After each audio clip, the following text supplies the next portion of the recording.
Welcome, all you sinners and sodomites, to episode 3 of Bible Stories for Atheists. I'm Josh, Linz. and we are your guides to the graphically godly stories the Bible is literally, literarily littered with. You're gonna say that every week? Some version of it, yeah. It's all you, babe. I've got a whole list of these. Well, now I'm excited. Of these now, but I'm 99% sure at some point I'm just gonna start reusing them. Right on. They're tongue twisty for sure. Yeah. So this is an interesting week. We're taking a break from the story of Jacob and Joseph and all of them, that whole crazy family. Yes. The Kardashians of their day, if you will.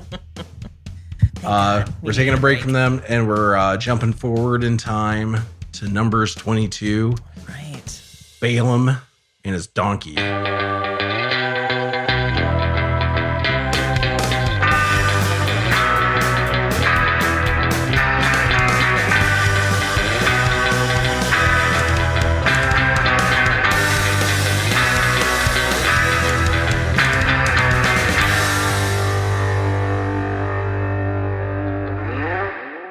So, how are things? Oh, they're great. All right, enough chit chat. So this story, we are only covering 3 chapters. Okay. So it's not a lot to cover, especially compared to like going over 16 or whatever it was, 17, I think, for Jacob. Okay. For those of you reading along at home, we're going to be starting in Numbers 22. Numbers 22. Yes. The chapter is called Numbers. The book is called Numbers. Right. The chapter is called 22. It's 22. Okay. Yeah. So it's not number 22. Correct. Numbers. Right. Okay. There's this guy. Okay. And one day, all these officials show up at his door from a town called Moab. Which is a few hundred miles south of him. Okay. So all of these officials show up, and they tell him that their king, Balak, sent them to bring him with them back. Because there's this huge, just tens or even hundreds of thousands of people, this mass of immigrants that have settled in their land. They're called Israelites.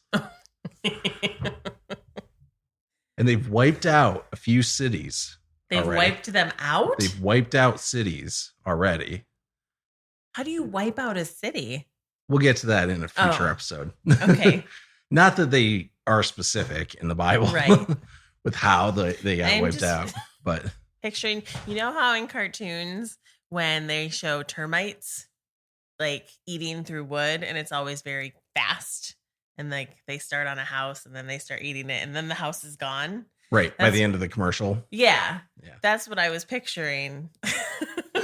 People coming to town and just walking through it and it dissolving behind them. Or like zombies in The Walking Dead when a whole herd of zombies take out a farmhouse just by walking through it. Yes. Right through it. Yeah. No, but they actually like fought and stuff. Okay. All right. But the king is worried that even if they're not there for hostile intent, everybody in the city is worried that with all these people there, they're just going to drain the area of resources, right?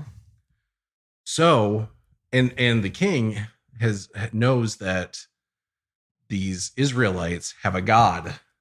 Okay. Our God? It's an awesome God. He reigns. It has this God that Pavlovian. It kind of was, yeah. They have this God that will help them wipe out cities and stuff like that. And he knows he can't do anything against it, so he calls on this guy. This guy, whose name you have not told me yet. His name is Balaam. And this guy, he wants to have come to Moab. He wants to have come? He wants to have this guy come. Oh, You said to he Moab. wants to have come. And I was like... so that he can place a curse on the Israelites to get rid of them. The witch doctor. That's really the perception for a lot of Christians out there, is that this guy is kind of a witch doctor. He's considered a pagan prophet. Gotcha. All right. Now, that being said, this is the first we ever hear of him, and there's no reason to think that. So Balaam says to these officials that have shown up at his place, he goes, all right, you guys spend the night. I'll talk to God. Okay. And see what he has to say about it. You know, the witch doctor's going to talk to God. Yeah. The same God that is giving the Israelites the power to drain resources. Yeah. And he's like, I'm just going to talk to him. Okay. I'll say this because you're kind of picking up on it. Like, when I first read this story, like just recently for this, I completely forgot like what the backstory of Balaam was and everything. And like the traditional backstory for Balaam. Mm-hmm. And I really was like, is he like a lost Israelite? Because he talks to God very easily. Right.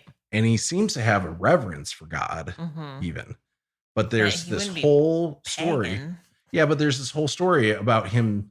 There's this whole like theoretical story about him being some pagan prophet and everything. But it's not actually like his backstory isn't. Not in this. Not in this story. Right. No. Future books of the Bible will talk about him like that, but it's all like stuff ones written, that were written after this. Yeah. Yeah, to fill holes. Right. Right. Yeah. Hole fillers. So anyway. Cement. So I would say, like, as we go through this, if you're somebody who has had a previous connotation about Balaam, maybe keep an open mind about him in this one. Because that's what everybody's sitting around thinking about. Yeah. Balaam from the Bible. Right. So anyway, he's like the Ant-Man of the Bible at this point. The Ant-Man? Yeah. Barely around. Oh, I thought you meant because he gets really big. I was like, he's not, really that's big? Not in the story. Oh, okay.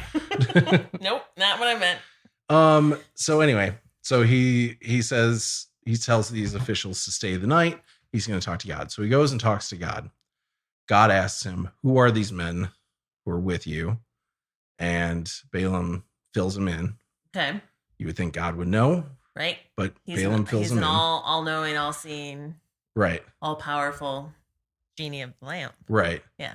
So God tells Balaam not to go with these men. Right. Okay. They want your cum.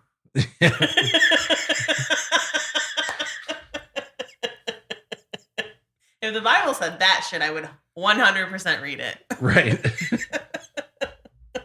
Balaam goes back to to these men that have come, and he tells them that he can't go back with them because God says so. And says no. Yep.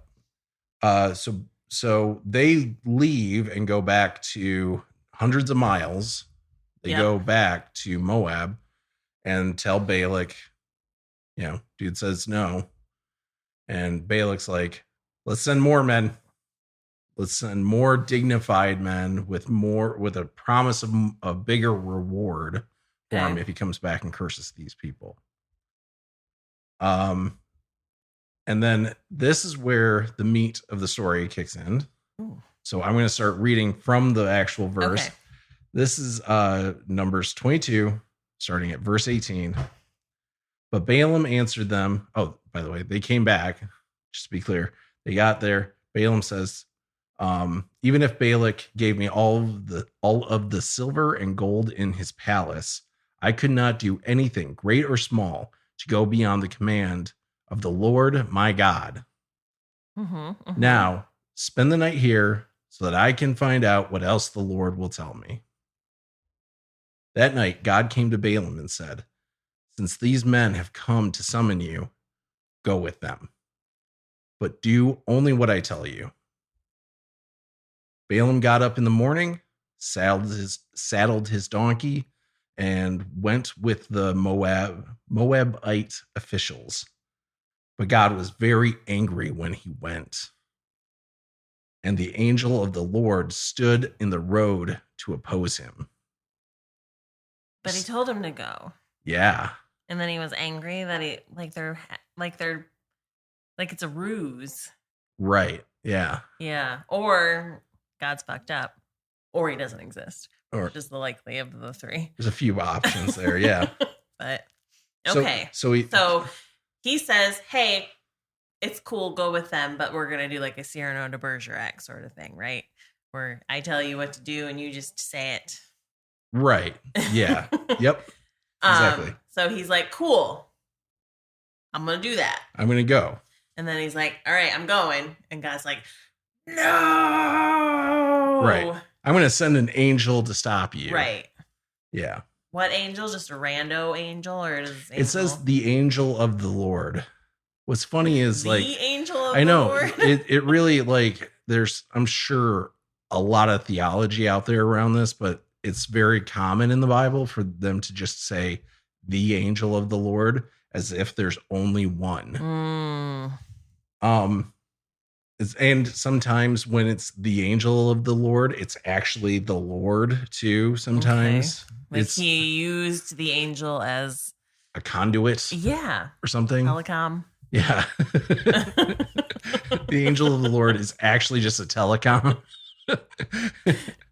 They just didn't know what a telecom was. Right, yeah. It's an angel. Just shows up in the middle of the road and you just hear, yeah.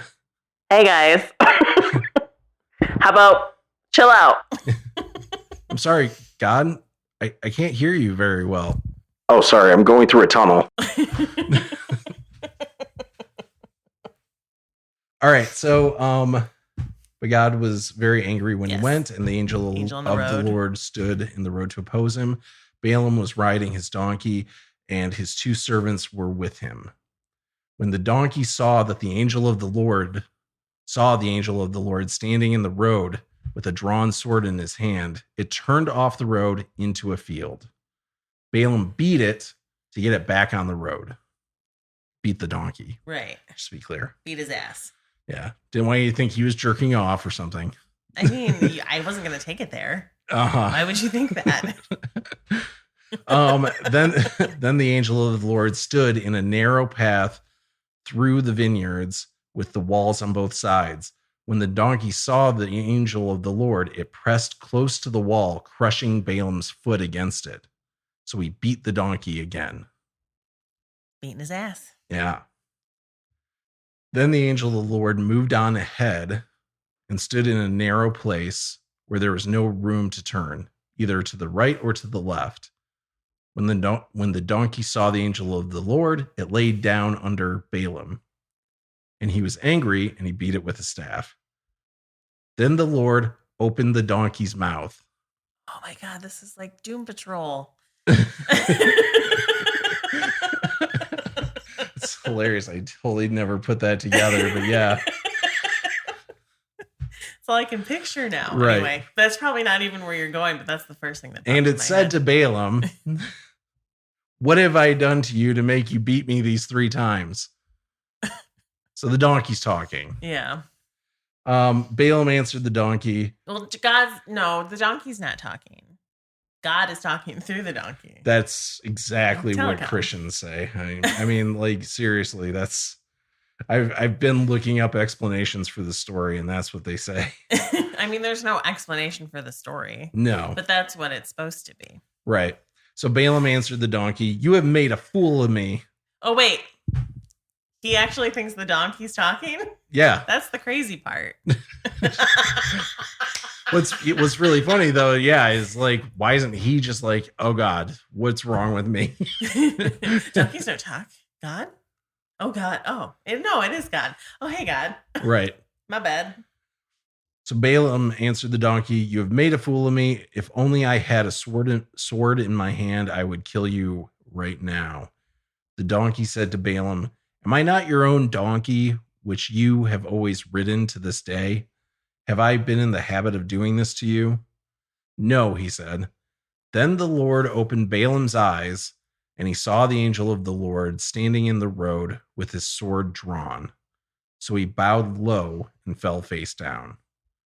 The angel of the Lord asked him, why have you beaten your donkey these 3 times? You saw what it was doing. You were there. Yeah. It's stupid. It crushed my foot. It hit underneath me. It's not trying to protect me. Right. I have come here to oppose you because your path is a reckless one before me. The donkey saw me and turned away from me these 3 times. If it had not turned away, I would have certainly killed you by now. But I would have spared it. He would have spared the donkey. Yeah. Balaam said to the angel of the Lord, I have sinned. I did not realize you were standing in the road to oppose me. Now, if you are displeased, I will go back. The angel of the Lord said to Balaam, go with the men. Oh my God. But only speak what I tell you. That's what he already said, though. So Balaam went with Balak's officials. And that's the verses that I wanted to read. Okay. So in the little bit at the end there, where the angel is talking about how if the donkey wouldn't have turned, the angel would have most certainly killed him. Like, they didn't know. Most certainly I would have, but maybe not. There's a small chance I wouldn't. But also, like, is the idea, like, just standing there like this with an invisible sword, and it's just going, like, can't move? And then the donkey's just going to walk the dude right into the sword? Into the sword. And the angel's not even trying. It's just like... I mean, after the first 2 beatings, you would think the donkey would. Goes to show you how good of an ass that was. I mean, clearly that's like, didn't he have questions? And when the angel was like, I most certainly would have killed you, the donkey didn't turn at the last second. Can you not move? Right. I don't understand. Like, you could kill me now. What my big sticking point on this was, and a lot of people is God going back and forth on this, right? Like, that's like, because you're right. Why didn't the angel move? Another good question. Right. Do you remember last time we did the podcast? I was talking about why, when I was younger, I would read stories like this, but I would still believe in it. Like, other Christians will give you all these explanations and excuses. You just thought it was pure fairy tale. Yeah. I mean, yeah. So one of the excuses people will give you is like, things get lost in translation, right? Well, this is one of those examples. So I'm going to give you a really fun lesson on Hebrew. So verse 12, God says, do not go with them, right? Apparently here, with them in Hebrew, the original Hebrew is imahem. And I'm probably getting the pronunciation wrong. Most likely. Yeah. But this means to go with them physically and mentally. Okay. Right? So not only are you going with them physically, you're of the same mind as them. You're kind of like on the same mission as them. Okay. Right? You're going physically and mentally. Later in verse 20, when he says, go with them, he says the word for with them there is itam, which means go with them physically, but not mentally. Okay. And then verse 22, when it says when he went, right? When Balaam went, apparently, and the sources were differed on what exactly the word for the Hebrew was here, which is kind of not a great sign. But the mentality was the same, which is that it meant he was going physically and mentally with them, right? Okay. So basically, the idea is that he was going to go and still try and curse the Israelites, right? And so that's what pissed off God and why he sent the angel of the Lord. Because he didn't catch God's double speak there? Right. Yeah. Yeah. Yeah. So here's what I did. God's a terrible boyfriend. Constantly gaslighting you. Oh my God. So here's what I did, because this day and age is a wonderful one where you can plug in in a lot of different websites out there, you can plug in a Bible verse and see a bunch of different translations of it, right? Okay. So I plugged in each of those 3 Bible verses where apparently these words mean different things, and I saw almost 40 different English translations. Wow. Of them, everything from King James Bible to the New Living Translation to the Message, which is like, you probably have never heard of this. Nope. It's like a paraphrasing of the Bible, sort of, where like it's for modern English. It's supposed to be a really accessible Bible. Not a single one of any of the translations showed any significant difference in this. Not a single one. There's one for verse 20. There's only one, and I don't even remember the name of the translation. It was one I've never heard of before. There's one where instead of saying go with them, it said follow them. And that was it. Every single other one was essentially the exact same thing. Okay.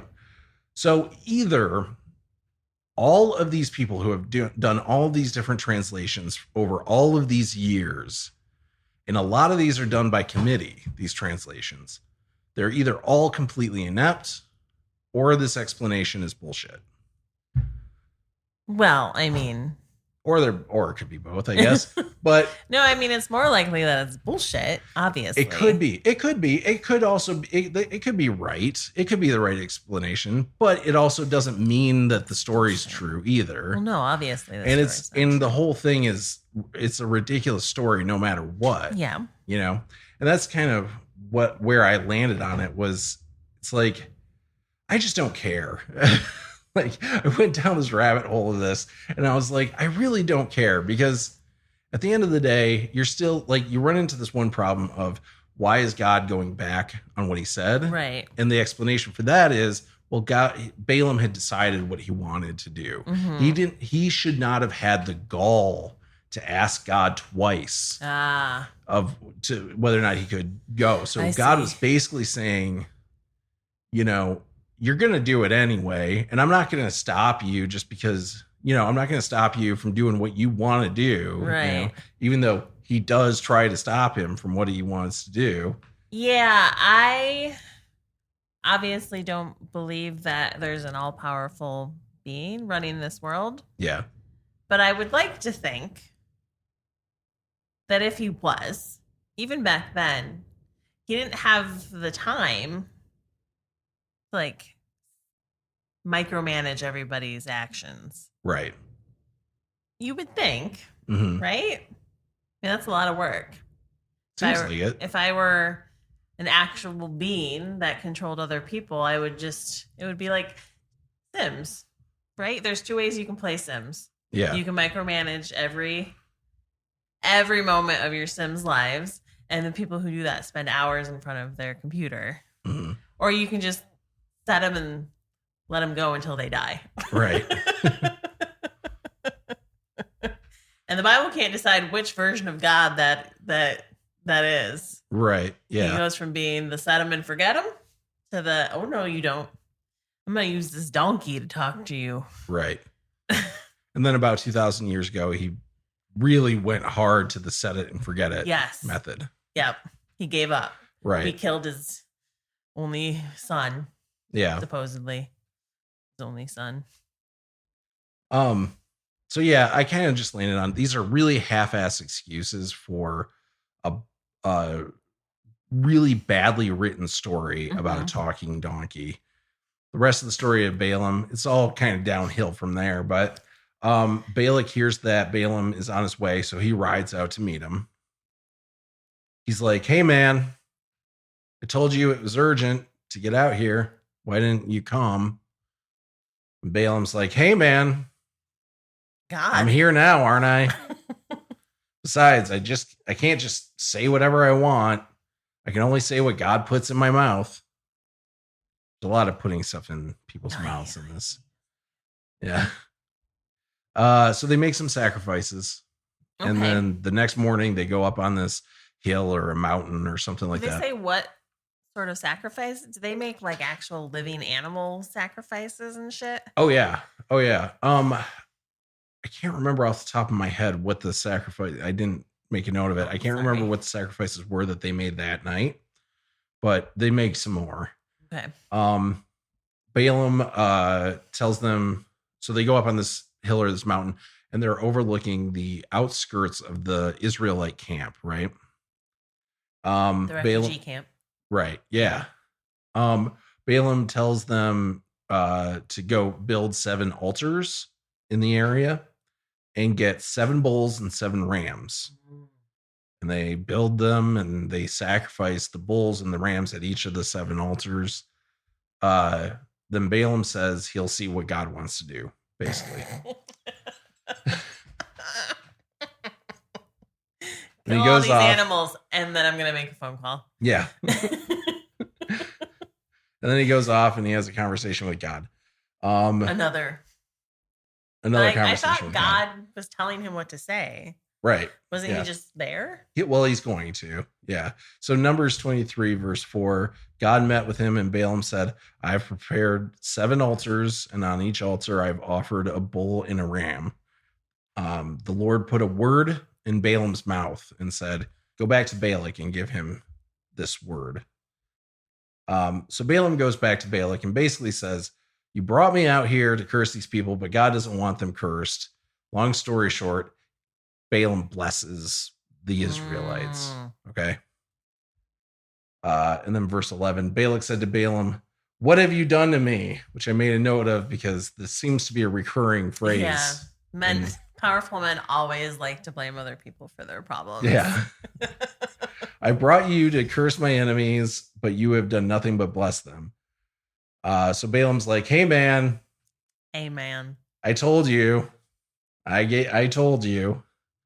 And so Balak has this brilliant idea that the real problem here is that they're standing in the wrong place. So he has Balaam follow him to a field. Okay. Yeah. It's a brilliant idea. Better reception. Balaam's like, all right, I guess build me 7 more altars. Give me 7 more bulls and 7 more rams. That's the God phone number. Yep.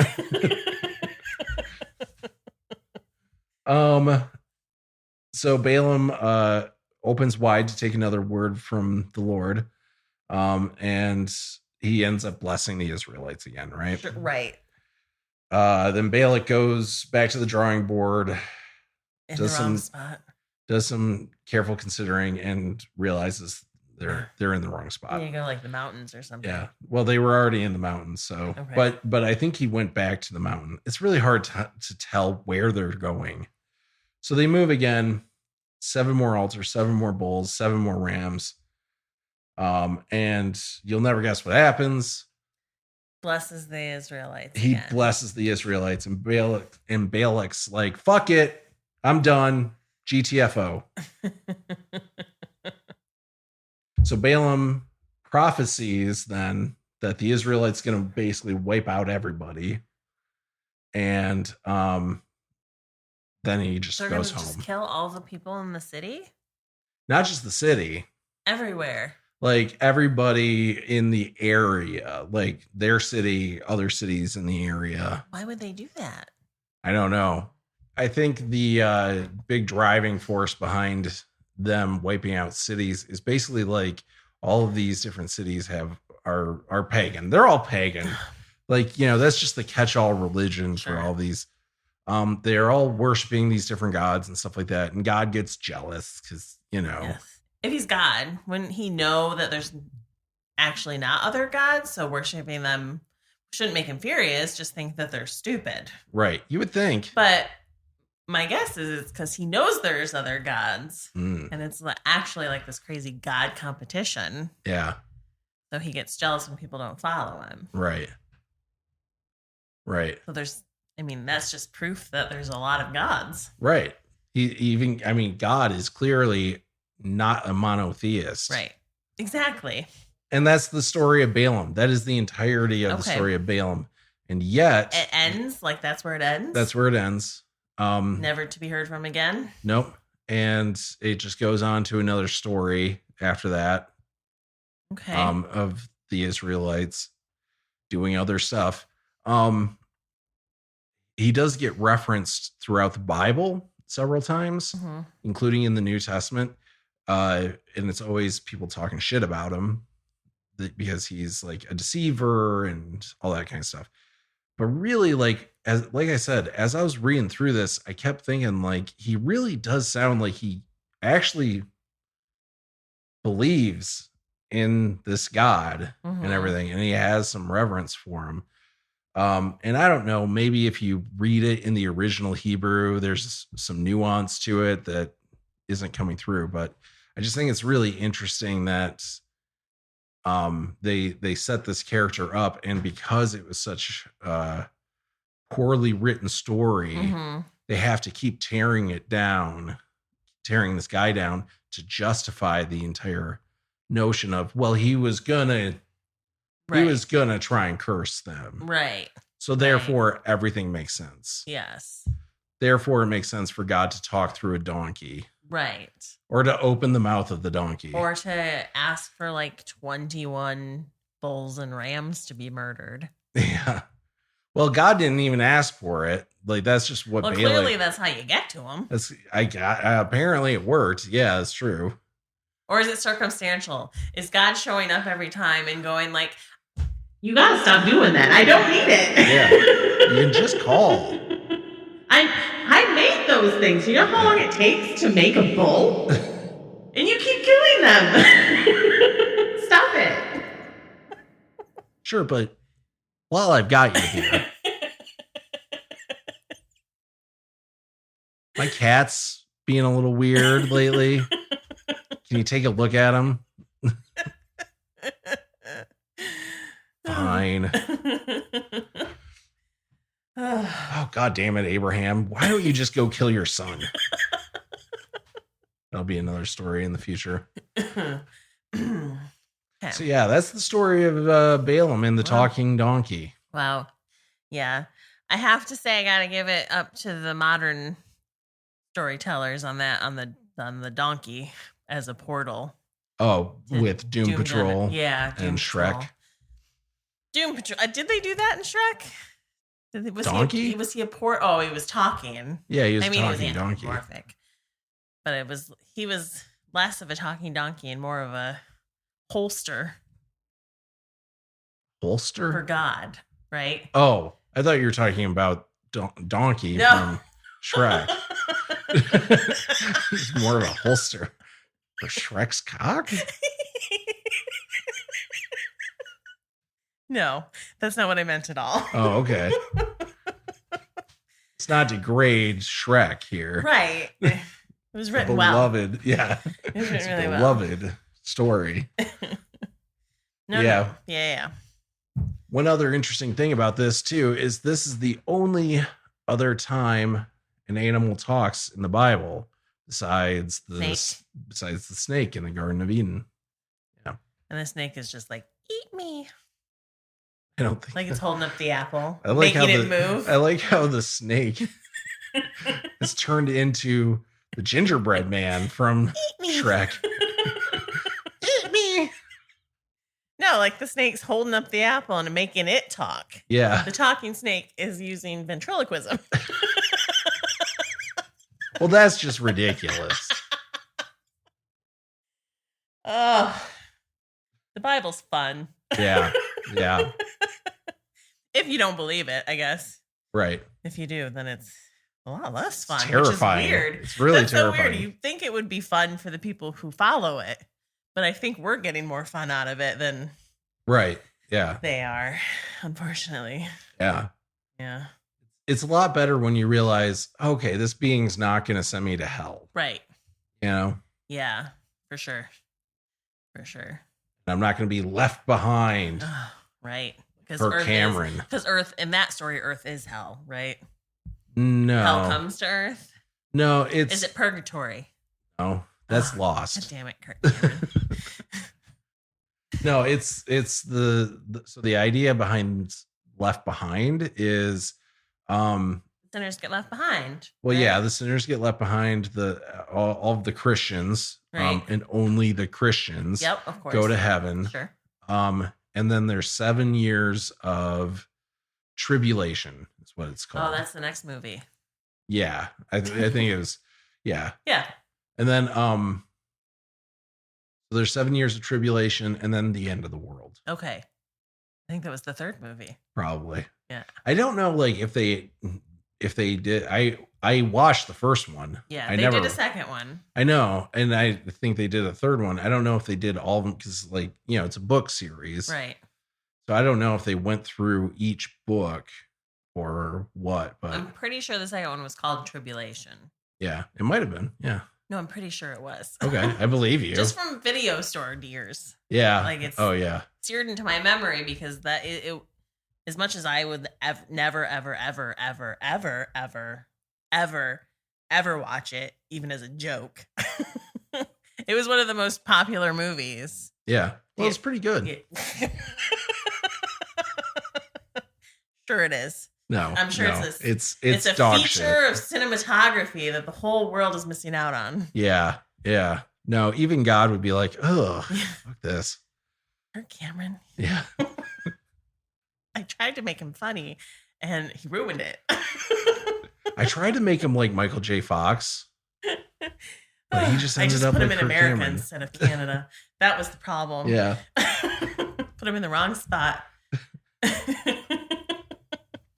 It's so weird how they have these characters like that are so important, but like then don't hear about it anymore after that. That's the whole story. Yeah, I know. You don't get a origin. You don't get a genesis. You don't get anything of that. Got way more than what was her name? Deborah. It was Deborah. She was Rebecca's nurse, and she was buried under some tree, right, in Bethel. When she died, and that's all she's ever mentioned in the Bible. Right. Yes. Unless maybe there's some verse somewhere that's like doing a callback. They cut it out because really they were lesbian lovers. Oh my God, that would have been amazing. And they couldn't, for some reason, they couldn't cut out the Deborah's death. Yeah. But they were like, we can't put the rest of this in. Right. So you just get her death. Right. And they edited out the glorious, probably world-changing lesbian love story. Yeah. The best love story in the Bible. I'm going to write it. Right. I'm going to do it. I'm going to write their love story for the whole world to know. Yeah. It's about time. You got to do it for Deborah's memory. Yes. That tree is not enough. No. And whatever the hell the name of it was. I'm glad we moved on from the family. Right. Well, we'll get back to them. Like the Kardashians of the Bible. Oh, yeah. Yeah. I'm already like, enough with these people. I just wish they were as into music or makeup. Yeah. Yeah. Or sex tapes.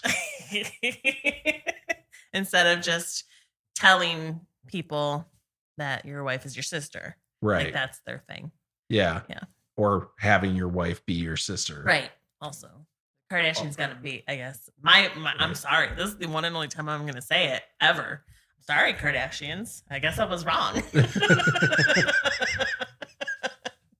I mean, I'm learning and growing through this podcast. Learning to accept the love of the Kardashians into my heart. And now we found the purpose of the podcast. Yeah. Got you guys. It's just one more Kardashian podcast. You guys thought this was about the Bible. I'm trying to remember what our sign off was from last week. Did we come up with one? Not really. We keep forgetting to. Yeah. And then we just start and then we get to this point. Well, we're doing Bible stories for atheists, right? So you have to end it like you would end like a bedtime story. And they all lived miserably ever after.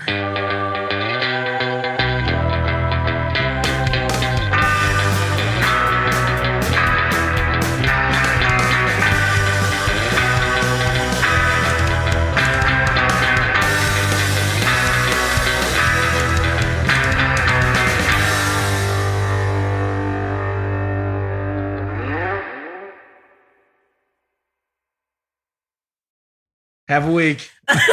You gotta cut that out.